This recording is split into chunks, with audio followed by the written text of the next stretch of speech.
Can you see this? This is who we're talking about next.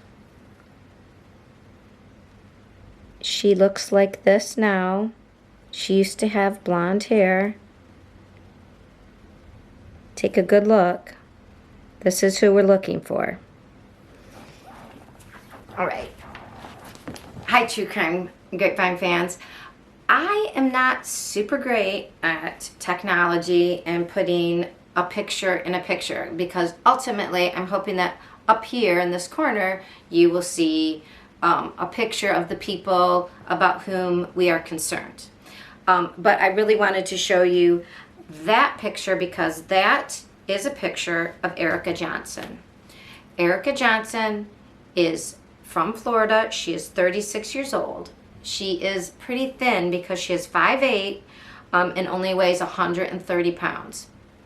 Okay, so let me tell you a little bit about Erica. We are, oh, look how frosty. We are pairing her case with a fancy, this is tiger blood, it's called. It's like a fancy beach drink because Erica, oh my goodness, kind of coconutty. It's spiked snow cone is what they said tiger blood is. It's one of the daily frozen drinks. Highly recommended. All right, and we're drinking it out of our fun tropical drink glass. Because Erica Johnson lived in Florida. She didn't just live in Florida. She worked at a resort. She was in housekeeping. Now, there's a whole lot we don't know, and I think may be helpful to know about Erica. So Erica did not live with her children or her husband. She also didn't have a phone, used social media. She didn't drive. So are we getting a feeling that she's sort of off the grid? And she rented a place that was kind of more of in a commercial building, apparently. She had a pet rabbit that she took with her when the last she was seen. So I don't know about Erica's mental state. I don't know if Erica was perhaps paranoid. And if she was paranoid, was she delusional, or was she, you know, there, what's that saying? Sometimes we are paranoid, and not everybody who's paranoid, what is it, doesn't have somebody like who's after them. Like sometimes people have a reason to be paranoid. So all of my research and all the background articles written looking for Erica Johnson only state that before she went missing on July 8th, which was the last she was seen in Cape Coral, getting on a bus, a Greyhound bus that was headed toward Tampa, getting on a bus with her pet rabbit, which I didn't know you were allowed. I guess if it was maybe it was her comfort animal, because that would make sense. Because it seems like Erica didn't trust anybody and was fearful or anxious because she didn't do the things that typically are done in our society and that attach you to other humans. So she seemed a little bit isolated. Her job was housekeeping at a resort in Cape Coral. So she lived between the Fort Myers, Cape Coral area. I believe her job was in Fort Myers, which is a nice beach resort where they serve fabulous drinks, right? She was in housekeeping. So she probably didn't run into a lot of, you know, it's not like she was a bartender or had a lot of direct contact with all the guests, although who knows what might happen when you enter rooms, right? So what we know from her family is she was supposed to see her, I think it was 4 children. She has 4 children with her. And did they call her, hold on a second. She was reported missing by her family. Her, I believe it's her ex-husband, said that she was supposed to meet with the kids, and it was very unusual for her to not take every opportunity to meet with her children. She typically was very enthusiastic, and he found it strange, and that was in late June. So prior to her going missing, she starts acting oddly, canceling plans. And then, so that was late June. I don't have an exact date range, but he said late June. And then she dyed her hair, and I showed you at the beginning of this clip, hopefully it comes out, but she dyed her hair very dark, like brunette, when it was like my hair color. So, and right before she left, so she left on the July 8th, that's when they have actual surveillance of her getting on this Greyhound bus with luggage, and she's got like a sweatshirt tied around her waist, jeans, shirt, and her pet rabbit, and she has luggage, but she's not carrying a phone. You know how we track everybody by their phones? So, and she changed her hair color, which is odd. She went to work on the 5th, but didn't stay her whole shift at housekeeping at the I'm trying to see where I wrote down which hotel she worked at in Fort Myers. Oh, Best Western. She said she was ill, and she had somebody drop her off early. She left work like halfway through and got dropped off at a bus stop. And then she was seen going into the place where she rented, this commercial building where she rented space. And the police have checked that building. Everything she owns is still there, except for what she took with her, what they saw with her on the trip. Her bunny's missing. I don't even think she has a bank record. I mean, she's really off-grid living. So is this just because she has developed some sort of mental issue that relates to paranoia? Or does she have a reason to want to avoid? Is she being threatened? Is somebody after her? Is she being stalked? Did she see something that she shouldn't have and now is fearful? We don't know. None of that has been released. All we know is that the Cape Coral police are looking for her. They found her belongings, like I said, inside the unit that she rented. And not an apartment, they said unit in a commercial building. They know she disguised herself, I guess. I mean, they're not saying disguise, but that's what I'm thinking. They saw her get on the bus. They are not mentioning any surveillance of all the places that the bus went. So if you have ever taken Greyhounds, you would probably not receive a fancy drink. No. Greyhound's cheaper way to travel if you don't have a car to get someplace. But I'll tell you, I did it as a 20-something. Greyhounds stop at every Greyhound bus stop, like a city bus stop, only it like goes down the highway to a little town, goes down the highway to another town, goes down the highway, and you pick up people or drop them off, a huge stretch. So perhaps not all the stops have surveillance, but it seems like the one where she got on in Cape Coral did, or unless she was in Fort Myers. Let me see. I'm not sure which Greyhound. No, it was the in Cape Coral. Because that's the police department that is looking for her. So she wasn't reported missing until July 14th. So I don't know how they got the surveillance of where she got on, unless it was a bigger city, and then they don't see her on any surveillance, but maybe a lot of the towns aren't huge. So, you know, like I went from Toledo to see my friend in Columbus, and a lot of the little towns in between were very little. So maybe that's the situation. So they don't know where she ended up or where she is. So I showed you her picture. I think she could be, the bus was going to Tampa. I would assume they looked at the surveillance, and Tampa's a big enough city. So somewhere between Fort Myers, Cape Coral area, and Tampa, Erica Johnson disappeared. Has she disappeared because she wants to disappear? She disguised herself. She seems to have left. Or was she running and somebody was after her and they got her? Or she's hiding from somebody who was after her? We don't know. And as of today, August 4th on Friday, mid-afternoon, we don't have any more information. all that's been released is that the family, she went missing on July 8th. She was reported missing when she didn't show up to work. And then I guess her work must have called her family. And then her family reported her on July 14th. And we know it's August 4th. So it's been a while. If you have seen Erica Johnson, I showed a picture at the beginning of this. You can also Google. If you're watching me on YouTube, hey, give a thumbs up and like and subscribe. But also, if that picture wasn't clear enough, you could go back to the beginning of this case.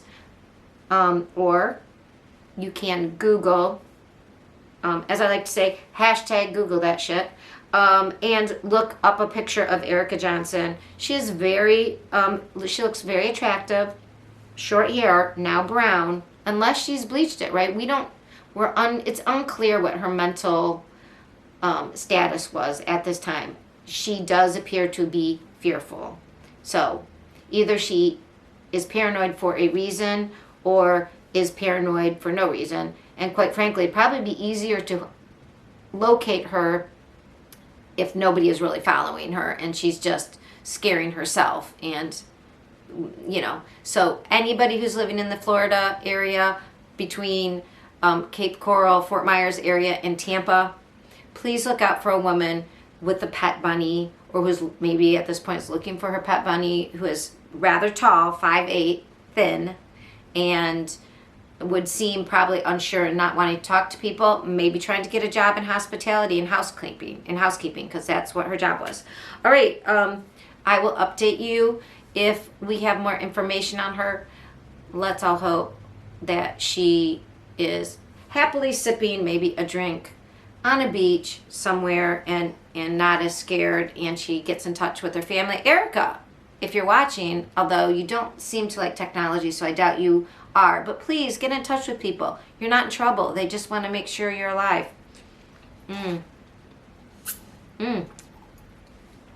Here's to Erica. I hope we find her. All right. This flight will continue with the next case in 1 second. We are within our first flight about missing moms and women. We are to the second case in this flight, which is Christina Powell. So if you remember Christina Powell, she was a mom. We had an update on her. She was found last week, and the circumstances were odd. So I am pairing ranch water. If you don't know what ranch water is, I looked it up. It is a drink, and you can just make it yourself with like seltzer water and little tequila, I believe is what they put in it, and slight lime. That's the recipe for ranch water. And it's kind of like, you're out in Texas, ranch, you need something to cool you down. This is a hard size seltzer, and it is by Lone River, a Texas company, I believe. So we're going to drink a little ranch water and talk about Christina Powell.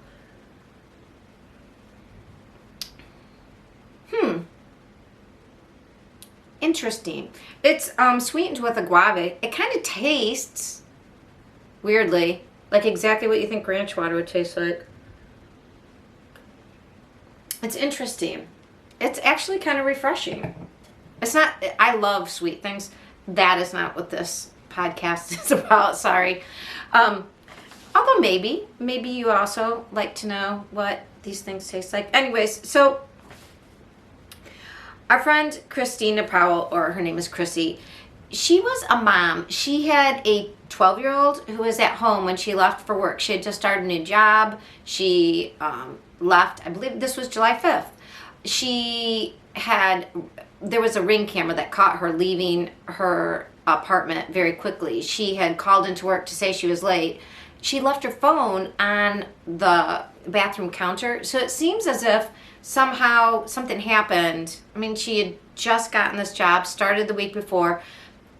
They had holiday weekend, and apparently over the holiday weekend she had another son, a 3-year-old, and her mother reported that the relationship, they hadn't gotten married. It was up and down, contentious. She didn't live with him. He lived and worked from his home, and people are like, oh, do you think he did it? And the mom's like, quiet guy keeps to himself. And if you listen to true crime, that might start dinging things like, uh-oh, quiet guy keeps to himself.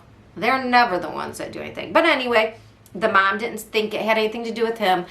We don't know where the 3-year-old was. We know the 12-year-old was at home because when Chrissy didn't go to work, even though she had said she was going to be late, somebody from work, which she must have worked at a great place because she only worked there a short time, and it was after a holiday weekend. People might be like, yeah, she seemed like responsible. Maybe she flaked out, partied too hard. She doesn't seem like a hard worker. Maybe she'll show up. Like, no. A woman from work, after work, came, stopped in, and the 12-year-old, they're like, where's your mom? And the 12-year-old's like, well, she's at work. And the lady's like, no, she is not. So that immediately set off alarm bells. They started looking for her. Again, we are talking about July 5th. This starts getting traction in the media. Where is Christy Powell? This is also during the weeks where this is in San Antonio, Texas area. This is during a heat wave. She's reported as, like, she has this 2020, I believe it was a Nissan Rogue black. They had the license plate. It was getting, like, after a week or so, this is getting national attention. She lives here. She was seen on this doorbell. It is on, like, international. It's in the Daily UK online things. It's in, on the Today Show, blah, blah, blah, everywhere. Where's Christy Powell? Okay, so last week, and I believe it was right as we were going to air, Christy was found like 7 miles, 5 miles, like in a mall parking lot. Her car was seen. Now, there's a problem with how it was described, because at first the guard, it was at a fancy mall that also had a highway that went right by, kind of where she was parked, way back in the parking lot, sort of like not where everybody would just see, but also there was a highway that went right by there. And the parking lot, according to Docket at Chasing Papers 89 on Twitter, I trust his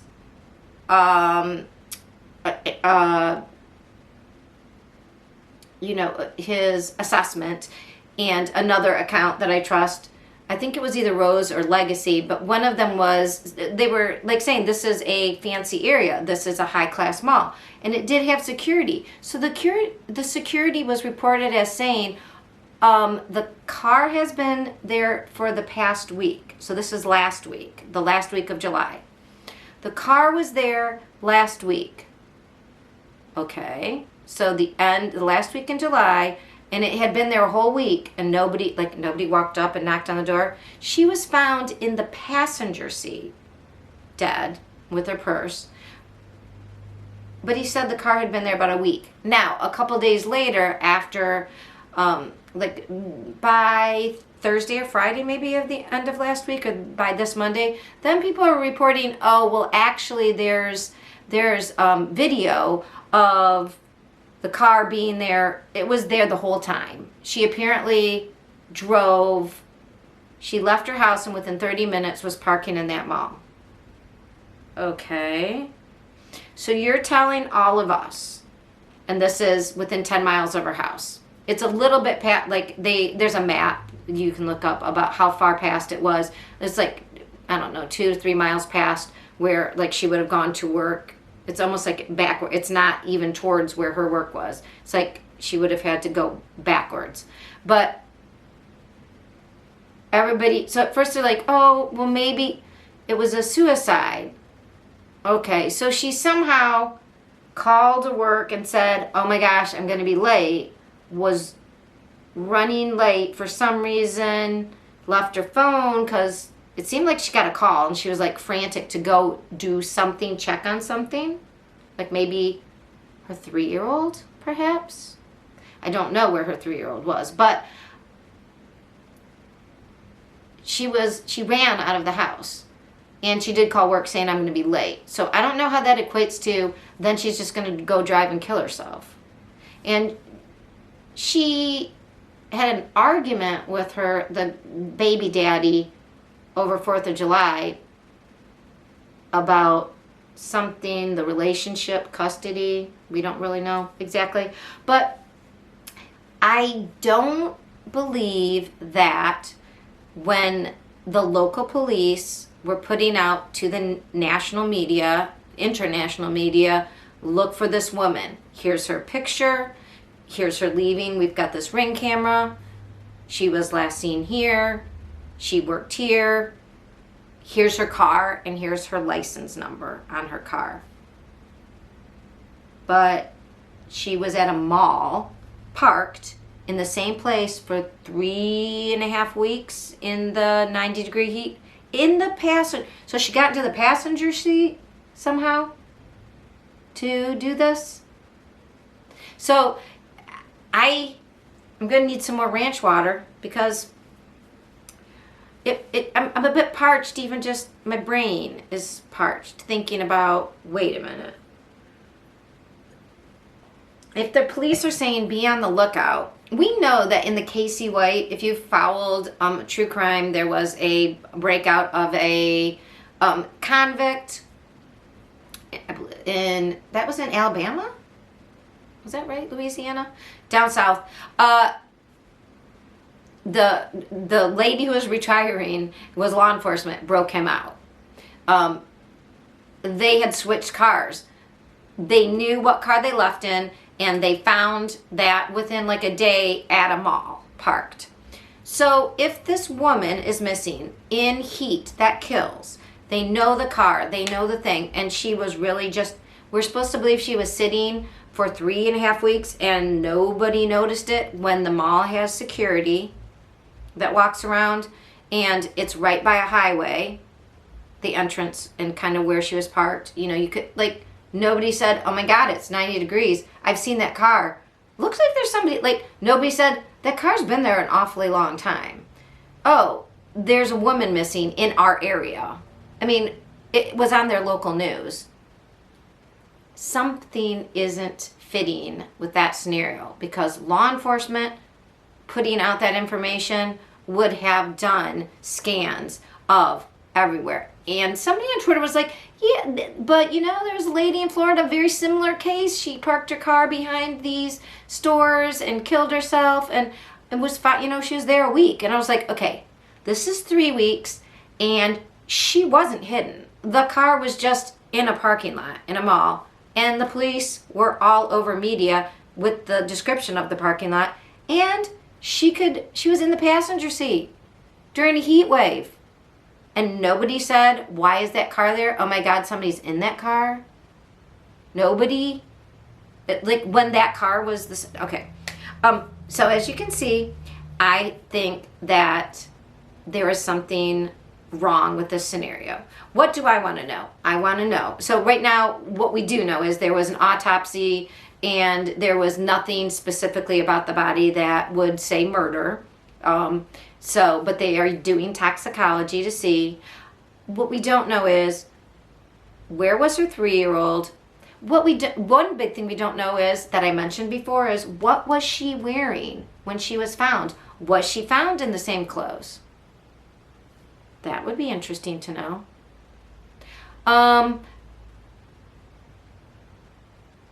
What medication, when she was first reported missing, they said that she didn't take her medicine with her. We don't know what medical problem she had, but they said she needed that medicine. And last time I spoke about this, my question was, you know, if you couldn't really kill somebody and you didn't want to leave marks, but you wanted to unalive them, if you knew they had a medical thing like maybe, I don't know, insulin, and you withheld it, and then they went into a diabetic coma, I don't know how long that would take, but then you could maybe leave them somewhere and they would be found. But they wouldn't have marks on them because you didn't really do anything, you just withheld something. That is my supposition. I do not know. What I know is that Chrissy Powell left behind a 12-year-old son and a 3-year-old son, and she deserves more looking into about what happened to her, because this stinks. It just doesn't fit. There seems to be more. I trust law enforcement well enough that in a city of the size she was in, they would look at all the malls. Like that's what you look for when there's a person missing. You think someone got them, maybe took their car and parked it somewhere. That's where they park them at. Malls, other parking lots of stores. I do not believe it sat there 3 weeks. And why did the guard say 1 week and then now, oh no, it's on surveillance, it was there 3 weeks? No, it wasn't. No, it wasn't. I don't believe that's true, because that would mean law enforcement didn't look out a perimeter of like 10 miles from where she was. Unlikely. Law enforcement is better than that. It would mean that people in Texas who are aware of heat stroke wouldn't have been concerned seeing the shadow of a person in a seat in a car there like weeks. Especially when it was all over the news. It was all over their news. And nobody went, oh my God, they're looking for a missing woman in a Nissan Rogue with the, oh, it's that, like looking, nobody just, no. I find it hard to swallow. What I don't find hard to swallow is the ranch water. So if you like a not too sweet drink, that is, yeah, it's you can smell the lime. It's got a little bite to it. Yeah, ranch water. Refreshing. All right, we have one more case on this missing women's mom flight.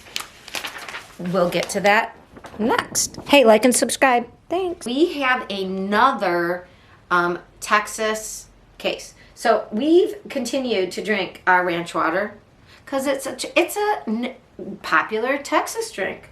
That's right. It's got a little tequila in hard seltzer and a little lime. This is the original. They do have flavors of it. I'm drinking it out of a mason jar because that also says Texas to me. Probably because of those people who redo houses at Magnolia Farms. The flippers, right? Am I right? Yes. So let's have a cool, refreshing ranch water sip. And we have some news about, which if you're a true crime fan, maybe you've heard. If not, last week, one of our new cases was a woman from Spring Branch, Texas. She was a 45-year-old wife, reported missing. Her husband saw her in the morning, went off to work, came home for lunch, and couldn't find her anywhere. They live in an RV park. He reported her immediately missing. Like there's nowhere for her to go really. There's the RV park, and it's kind of a lot of rural area out there. Her name was her name is still, but she was found unalived. We'll get to it. So her name is Shana Di Mambro. Shana Di Mambro. Her husband has a different name. He's Chris. I have to look a little bit close at her. His name is Chris Antonia. Not everybody takes their husband's name, which is fine. We don't have a lot of background on how long they're married. There's no mention of children. So what happened? So she was missing for, when did she go missing? I know I wrote it down. The last time we talked about it, I took like crazy notes because Duty Ron was our main source on this, and what was very sad was so it was last week that I heard about it. So she was only missing a week or two, and they had been looking the whole time. Again, very rural area in Texas, not a lot around there. Duty Ron had one of the men who helped find her. This kid, and I'm going to say kid, he's 27 years old. His name is DJ Seeger. He ran for mayor when he was like 19 of their town. He wanted to be, or sheriff. He ran for sheriff just because, he wanted to be politically active. Not a lot of people, you can't just bitch about things, right? He wanted to be a helper, and he didn't win, but he remained. He's real interested in the community and helping out, and he started Seeger Water, which is, it helps with the infrastructure of water, getting water out to people, making sure they have clean water. It's kind of an infrastructure thing, and because he is interested in making sure everybody has water and other, and he deals with the utility side of it. He's got 40 people that work with him. He knows about infrastructure and where things are going. And apparently down the road a little bit from the RV park, there was a small developing, it sounds like, I don't know if it was a strip mall or just a standalone store, but there's not a lot out there. Anyways, he was doing surveying for bringing the water out to that area and the infrastructure there. So when this woman was missing, he has all these surveyed of the whole area, like he has the maps, he's understands grid systems for searching, and he arranged with he just turned his whole company, these 40 people, and they're like, okay, this is what we're going to do right now. We're going to find this woman, we're going to grid search. Especially the only things out in ranch land are things like ponds and ditches, like areas that if you're putting in infrastructure, about, but also, that tend to be where people could be found. So this guy gets all his people, they start looking. They were working with like EquiSearch. Everybody was working together. There was one area, and it was actually like 200 acres next to, right, that abutted the RV park, and then the other side was where this guy was, putting in stuff. So he was trying to get onto that land to search, because they had searched all around, and it was like owned by a LLC. And I don't know if you've been paying attention to any of the recent, and by recent I mean like there's been a lot of talk about, and you can hashtag Google that shit, like the Panama Papers, the Paradise Papers. There was another P. A lot of very rich people use LLCs to own things, and sometimes they're owned, like people hide who really owns it, and they're owned by one company, and then that company owns another company. And so this property, somebody was developing this property, which had been old ranching property, and it's 220 acres, I believe, he said, and it was difficult to find out because, again, it was a shell company, and then that shell company was owned by, another individual's name, and it took a while for them to locate the original owner. But they did, and the owner was like, oh, yeah, I'll come right out. You can go on that property. So as soon as they got on the property, they had a couple areas which were of interest, and one of them was this retention pond. Now, they don't have a lot of ranch water because Texas has been going through a drought and very hot. And the pond, there was a pond, it was 20 feet down, but it's all dried out. They think it was either for irrigation back in the day, or maybe it was just a man-built pond for cattle, or other livestock to drink out of. Regardless, it was empty. But at the bottom, 20 feet down, laying on her back, there was a body, and it was distinguished by tattoos that they knew were tattoos of Shana. So she was identified.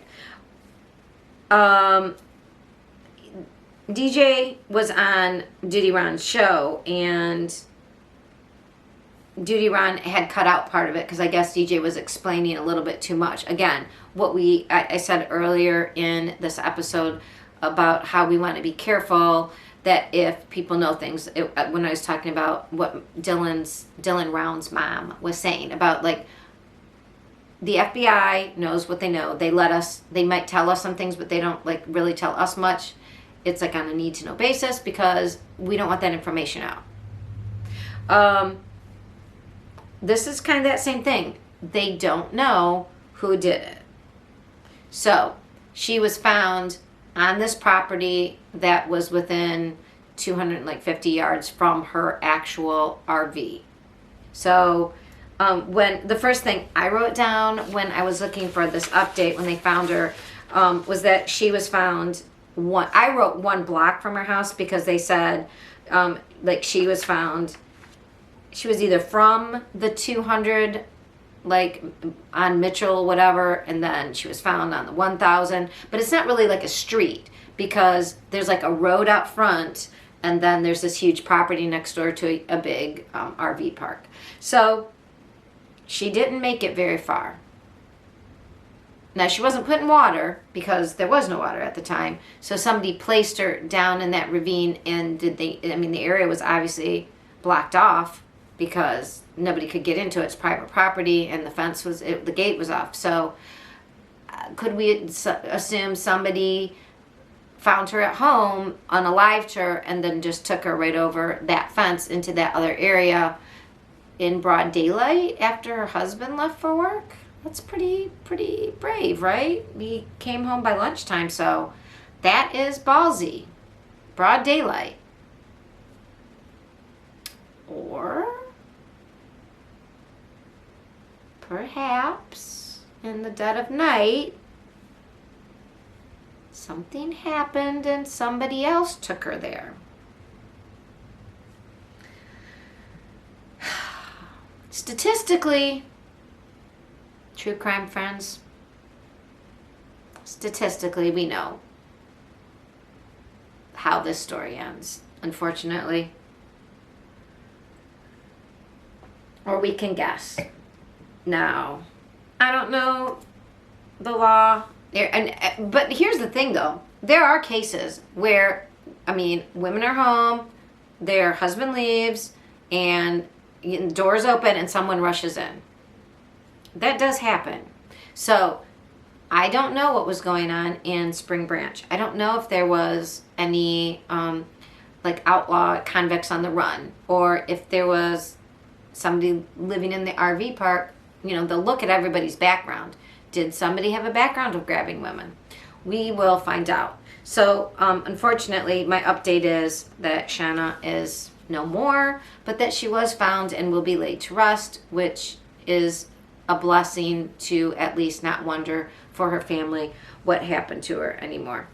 But and I'll let you know once there is an arrest made. So let's raise our glasses to the memory of Shana and hope that her killer is brought to justice soon. And I'm glad she was found relatively quickly. And to DJ Seeger of Seeger Waters, thank you, sir. You are a hero to put all your resources towards finding a missing community member. And even though it ended in a way that we don't like, what a wonderful person you are. So, again, main source for this update was Duty Ron. You can find him on YouTube, where you're finding me. Hey, and if you like my update, give me a thumbs up. If you could, hit that thumbs up button. Maybe subscribe. That would be great. Anyways, and otherwise, I hope you enjoyed this. I always say, too, what can we learn from this? I don't know. If it was a stranger abduction, I guess what we can learn is when you're home alone, lock your doors. And I don't know. We'll have to find out more about this before we can say, I don't know. But vote for people like DJ Seeger, who is a great community member. Those are the type of people we need representing us. All right, on to the next case. We have another flight.